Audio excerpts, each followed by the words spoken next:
This and this, they're the same thing. Dupes! Dupes! My Birkin. Another Birkin. But what makes these two Birkins different? It's really nice, smooth leather. It got the FND. This is designer without being a full face of affordable and drugstore makeup products that made before. But it's supposed to be hydrating, gripping, all of the things that the milk is supposed to. You know I've been nice, so patient. I bring all my wishes to life. One thing is for sure, dupes are reshaping the way we shop. All right, let's be for real. How many times have you scrolled on TikTok, IG, or even YouTube and saw someone talking about the perfect dupe for that designer bag, shoes, or item that you've literally been eyeing, and you say to yourself in that moment, I need to have that. We recently saw the working bag for the working girlies, as it was quoted all over the internet, go viral about 2 weeks ago. That was a dupe for the Hermes Birkin bag. And this isn't new. This is one of many dupes that's been going viral recently, right? So if you've seen it, you're not alone. And if you got into the trap and bought a dupe of an item, you're not alone either. Dupes are having a major moment, and today we're diving into why. Why are we so obsessed with them? And what is it about this lookalikes that make us feel like we've tapped into some level of luxury at like a naughty price point? Like you dip your toes into something and you didn't have to pay for it. What is it? Obviously, it's not just about saving money. The saving money aspect, very, very real. But it is definitely about psychology, identity, and definitely some sort of rebellion. Like you kind of stuck it to the man a little bit, right? So grab your cup of tea, whatever you're sitting around drinking right now, and let's unpack why dupes are taking over our worlds and our minds. Now, let's be clear. When I say dupes, I mean duplicates. I mean something that looks like the inspired by item. It never claims to be exactly what it is. It only looks like it. So you may see this on Amazon. You may see this on any other site. So many companies now have dupes of designer brand items. Other than the fact that maybe it's 90-80% of the way that it looks, it's not claiming to be what that is. And then we have replicas. Replicates of the items. They're trying to go for 100% of the copies. We saw this really blow up with an article where the replicates were going crazy. So the replicates are literal, almost at least trying to be one-to-one copy of those designer items. They may even have the logos, they may even have the bags, the packaging, because again, they're trying to be replicating that original item. So that's what I'm talking about when I say dupes. That's really what I'm talking about in this video, not replicates. Okay, let's start with this. Owning luxury feels elite. That's how it's been sold, and that's what it is. It makes you feel like you're elite. You're in with the elite. You're in with the in people. There's this rush, this look at me moment. Even if you're just looking at yourself in the mirror and it's just you in your room, you're still like, oh my God, look at this bag that I got. Look at these shoes. You know, I've been there. I feel you. But not everybody's jumping a month's rent on a bag, right? And that's where the dupes come in. This is where they save the day. They let you channel the feeling of that luxury item, that elitist or that elite, extra special feeling that you may feel from a $50 bag. And I honestly can't even blame me for it. Like, hello, I've done it too. Hello, I love it. Like, what do you mean? It's at the end of the day, you're trying to get a certain look, or you really like this designer aspect or designer look or designer bag, designer, whatever, but you're getting it for cheaper. Yeah, sign me up. Because at the end of the day, it's not about the price tag, it's what they represent. We talked about this when the whole concept of the luxury market and everything is this idea that you are in with this in crowd, the very select amount of people. So they let you tap into that lifestyle without accumulating the debt. So of course we're locked in. It's like being in a VIP section or getting to the VIP section without anybody seeing you. Yes, there is a thrill in it. And why not? Like, hello, it's fun. And the thing is, we don't just buy stuff to use it. We buy stuff to tell other people about how to treat us, to tell other people how to perceive us. We buy it because of what it says about us. There are other terms for this, right? Social signaling, inconspicuous consumption. All of this to say, you want somebody else to see it and say, ooh, I know that girl has some style because look at what she's wearing. It's pretty much a fancy word for I want people to know I got taste because I know the designer items and I bought it at a cheaper price. So when the cost of signal is a $2,000 bag, no thank you when you can get a $20 version from Amazon. Duh. Dupes let you send a message without a premium tag. You get to live in the world of the style, the ideals that you have set around whatever it is that you're buying on your budget. And I talked about this in my other video, right? Everybody's going to buy something in the price range they can afford to. So, well, some people also kind of go out of that price range and get into debt. But most people will buy in the price range they can afford to buy. And like I said in my other video, right? Social media has really accelerated our consumption, one, but also the visibility and desirability of designer goods. Because as you're scrolling on your feed, you have like 25 people who are telling you this new bag, shoes, trip, things that they've done. And so it now, you know, just like you're seeing all those things, you're also seeing the dupes of it, right? Because someone is going to come up and say, well, even if it's some influencer that's like, hey, I bought the original items of this and I also have the dupe, and I don't think it's even worth buying the original. I think it's worth buying the dupe. And in that itself, they've now popularized this dupe just as much as they're popularizing the original item, right? And influencers play a pivotal role in this, popularizing these items as a financially savvy way for you to get the look without paying for it. That's why I said TikTok is luxury, because the dupe culture is taking over, because everywhere you turn, there's a dupe for something. There's a dupe for literally every single thing at this point. You can find a dupe for it. Trust me, you just have to literally type in whatever you want, dupe behind it. Someone is talking about how you can get it at cheaper. And again, it used to happen back in the day, right? I remember people would be like, oh, you don't need to buy this like Laura Mercier lipstick or makeup. You can buy the Fit Me version from Neutrogena or CoverGirl. That's pretty much the same coverage. It's been around, okay?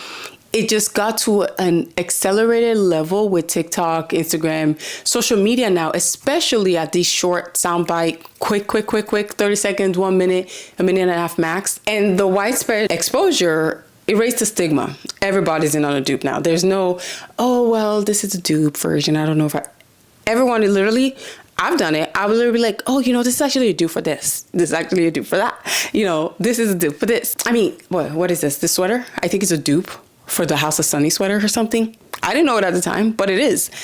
And you literally, it makes it popularized. It makes it normalized, because more than likely someone's wearing a dupe of something in general. So what's the big deal? And the rise of this de-influencing trend and the underconsumption, again, that's why I'm wary about the whole de-influencing underconsumption trend, because they just tell you, oh, you don't necessarily have to buy some of this stuff. You can get the cheaper version, or you can get the dupe version or something.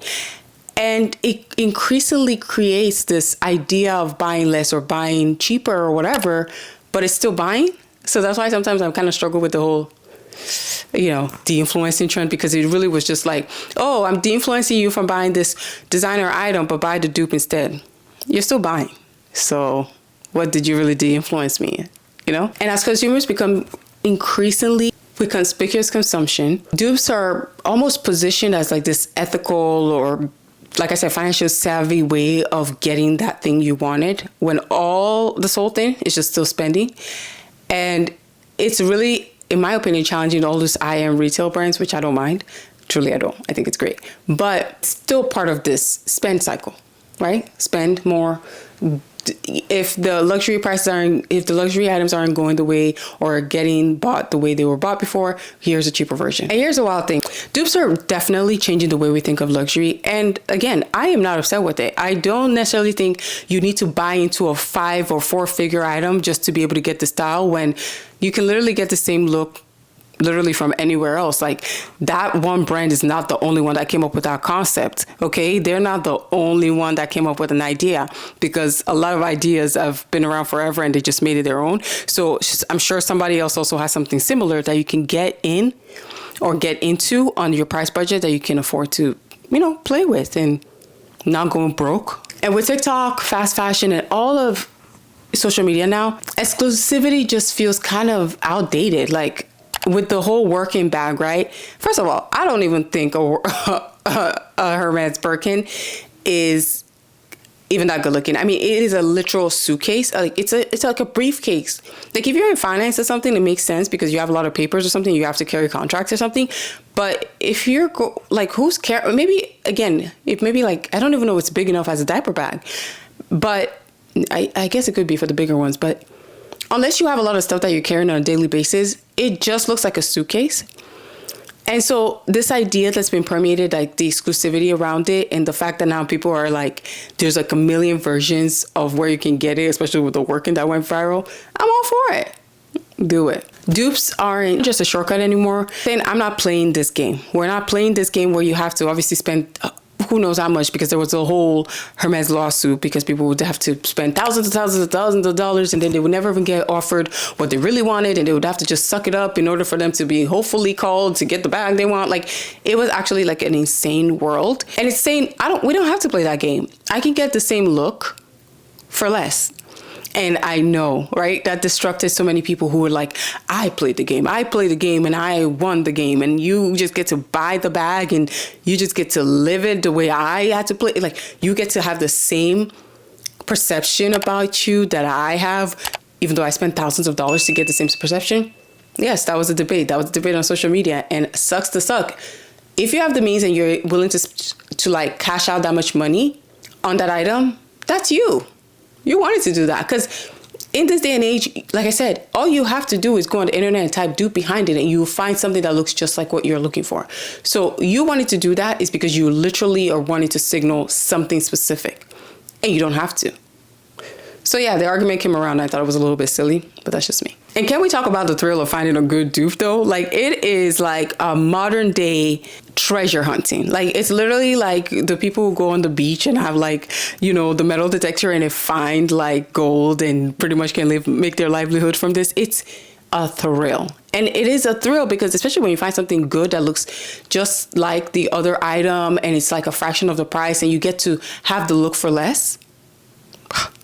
Yes. And when you snag that item, you feel like, whoo, I have outsmarted the system. Like, I am playing the man. Like, the man is not playing me. I am playing the man. I am playing the system. And honestly, it feels great. It feels great. As someone who's definitely used to the few dupes myself. You literally look at someone else and be like, you paid full price? Couldn't be me. Let me tell you how I got it for sale. Like, you literally see people all the time being like, oh my God, like, I got this for $20. I got this for $15. And I got it. Because there's a thrill to it. Now, dupes have sparked a debate about originality, because why are people not even trying to make something new anymore? Why are we just going for something that just looks like something else? But of course, there's demand for it. So there's like, hey, we're going to make something that looks like something else. The dupe world isn't all rainbows and sunshine. Obviously, you know, it would be nice to see these companies come up with their new design, something new and fresh and interesting to the market. But obviously, we're going to see a dupe because that's what's selling and that's what people want. Pros and cons. There's a whole copyright conversation. People are always like, oh, this has the intellectual property of this company, blah, blah, blah. That's another conversation. Then let's not get started on the quality. Now, some dupes are better than others. Some fall apart the moment you get them, and some last for a long time. So there are some arguments to it. But overall, it makes you re-examine why anyone would be charging $5,000, $10,000 for something when you can get a version of it at Target or Walmart at this point for $40, $50. So yeah, is it really worth that money? And that's one thing I actually love about this whole dupe conversation is the fact that it's making people really re-examine, and it's really, really disrupting the luxury market, because was it worth it to begin with? Now, maybe luxury back in the day where the quality was good, the prices were a bit higher, but not like extravagantly like 40, 50%, 100, 200% markup as we see now. It was a bit, maybe, you know, you were paying $600 for something and you know that $600 thing was going to last for years and years to come. It was good quality. We're not seeing that anymore. So the fact that you would pay that much money, especially now, it's not $600 anymore, $6,000. Why?